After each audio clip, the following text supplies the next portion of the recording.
તમે જોઈ રહ્યા છો શ્લોક દર્પણ ન્યૂઝ।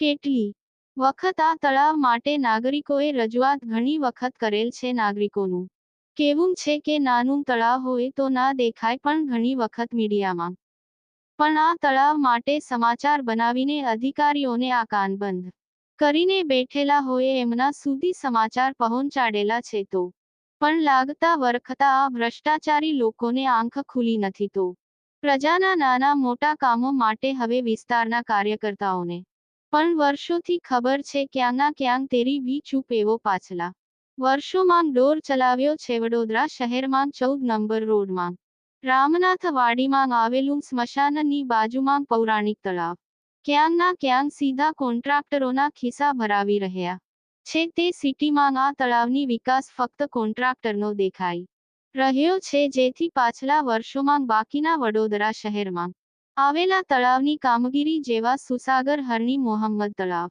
તરસાડી તળાવ એ બધા તળાવનો વિકાસ દેખાઈ રહ્યો છે। શું કારણ રામનાથ તળાવના પાછળ કયા ભ્રષ્ટાચારીનો હાથ? આ ભ્રષ્ટાચારીના લીધે જે રામનાથ સ્મશાનમાં આવતા લોકો પહેલાના સમયમાં અસ્થિ પધરાવવા બાજુના જ તળાવમાં પધરાવીને વિધિ કરતા હતા, પણ આ ભ્રષ્ટાચારીઓના લીધે વાડી તથા તમામ વિસ્તારની પ્રજાને તકલીફ વેઠવી પડે છે। ફક્ત આ તળાવ પાછળ ભ્રષ્ટાચારીઓનો જ પાછલા 25 વર્ષ સુધી આની જે ગ્રાન્ટો આવે છે તે ક્યાં વપરાઈ રહી છે? આ ભ્રષ્ટાચારીઓને ક્યાંક ના ક્યાંક આંખો ખુલશે કે ચૂંટાયેલા સાંસદે સાથે ધારાસભ્ય આ તળાવની પાછલા વર્ષોમાં કેટલી ગ્રાન્ટો રામનાથ તળાવના નામે મંજૂર કરવામાં આવી છે ને એ ગ્રાન્ટો રામનાથ તળાવના પાછળ કયા રીતના વાપરી છે એની સાચી હકીકત ચૂંટાયેલા પ્રતિનિધિઓ, અધિકારીઓ જોડે જો વિગત માંગે તો કેટલા ભ્રષ્ટાચારી લોકોનું નામ ખુલી શકે એમ, સાથે કેટલા કોન્ટ્રાક્ટરોનું પણ આ ભ્રષ્ટાચારમાં નામ ખુલી શકે એમ છે। પ્રજા કહી રહી છે કે હવે તો આ તળાવના નામે ભ્રષ્ટાચાર કરવાનો બંધ કરો।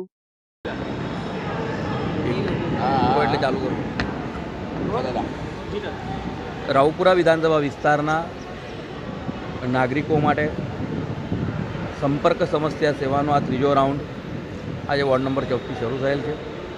લોકસભાની ચૂંટણી હોવાના કારણે છેલ્લા 2-2.5 મહિનામાં આ કાર્યક્રમો થયા ન હતા।